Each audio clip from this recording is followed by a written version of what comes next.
ಸಚಿವ ಸಂಪುಟ ಪುನಾರಚನೆ ಮಾಡುವುದು ಮುಖ್ಯಮಂತ್ರಿ ಸಿದ್ದರಾಮಯ್ಯನವರಿಗೆ ಬಿಟ್ಟ ವಿಚಾರ. ಅವರು ಏನು ನಿರ್ಧಾರ ತೆಗೆದುಕೊಳ್ಳುತ್ತಾರೆ ಅದಕ್ಕೆ ನಾವು ಬದ್ಧರಾಗಿರುತ್ತೇವೆ ಎಂದು ಉಪಮುಖ್ಯಮಂತ್ರಿ ಡಿಕೆ ಶಿವಕುಮಾರ್ ತಿಳಿಸಿದ್ದಾರೆ. ಅವರು ಬಾಗಲಕೋಟೆ ಜಿಲ್ಲೆಯ ಜಮಖಂಡಿ ಪಟ್ಟಣದಲ್ಲಿ ಅರ್ಬನ್ ಬ್ಯಾಂಕಿನ ನೂತನ ಕಟ್ಟಡ ಉದ್ಘಾಟನೆ ಸಮಾರಂಭಕ್ಕೆ ಆಗಮಿಸಿದ ಸಂದರ್ಭದಲ್ಲಿ ಮಾಧ್ಯಮ ಪ್ರತಿನಿಧಿಗಳೊಂದಿಗೆ ಮಾತನಾಡುತ್ತಾ ರಾಜ್ಯದಲ್ಲಿ ಗ್ಯಾರಂಟಿ ಯೋಜನೆ ಸೇರಿದಂತೆ ದೆಹಲಿಗೆ ಪ್ರವಾಸ ಯಾತಕ್ಕಾಗಿ ಹಮ್ಮಿಕೊಂಡಿದ್ದಾರೆ ಎಂಬುದಕ್ಕೆ ಸಮಗ್ರ ಮಾಹಿತಿ ನೀಡಿದ್ದಾರೆ. ಏನಂತ ಹೇಳಿದ್ದಾರೆ ಕೇಳೋಣ ಬನ್ನಿ. ಆಗಮಿಸಿದ್ದೇನೆ. ಮುಖ್ಯ ಭಾಳ ದಿನದಿಂದ ನಾನು ಬರ್ತೀನಿ ಅಂತ ಮಾತು ಕೊಟ್ಟಿದ್ದೆ. ಸೊ ನಾನು ಕಾರಣದಿಂದ ಬರೋಕ್ಕಾಗಿರಲಿಲ್ಲ. ಇವತ್ತು ಭಾಳ ಒತ್ತಡ ಇತ್ತು. ನಾನು ದೆಹಲಿಗೆ ತಲುಪಲೇಬೇಕು. ಇವತ್ತು ಕರ್ನಾಟಕ ಭವನ ಇನಾಗ್ರೇಷನ್ ಇದೆ. ಆದರೂ ಮಾತು ತಪ್ಪಿಸ್ಕೊಳ್ಬಾರ್ದು ಅಂತೇಳಿ ಇಲ್ಲಿಗೆ ಬಂದಿದ್ದೇನೆ.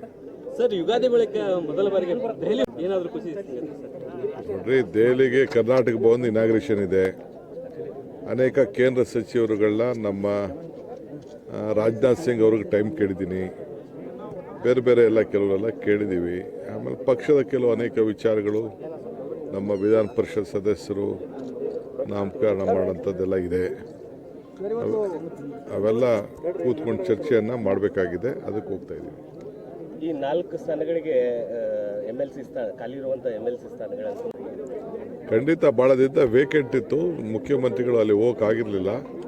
ಸೊ ಇಬ್ಬರು ಕೂಡ ಹೋಗ್ತಾ ಇದ್ದೀವಿ.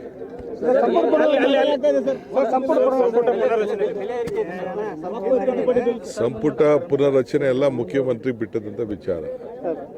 ಅವರು ಮುಖ್ಯಮಂತ್ರಿಗಳು ಅವ್ರು ಏನು ತೀರ್ಮಾನ ಮಾಡ್ತಾರೆ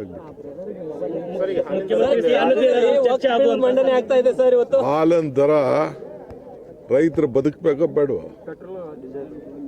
ರೈತರು ಬದುಕಬೇಕು. ಇಷ್ಟು ದಿನ ನಾವು ಯಾಕೆ 5 ಗ್ಯಾರಂಟಿ ಕೊಟ್ಟು ಅಂತಂದ್ರೆ ಜನ ತತ್ತರಿಸ್ತಾ ಇದ್ದಾರೆ, ಬೆಲೆಗಳೆಲ್ಲ ಮೇಲಕ್ಕೆ ಹೋಗ್ತಾ ಇದೆ.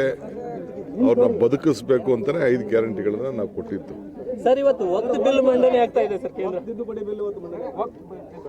ಈಗ ಅದ್ರ ಬಗ್ಗೆ ಈಗಾಗಲೇ ನಮ್ಮ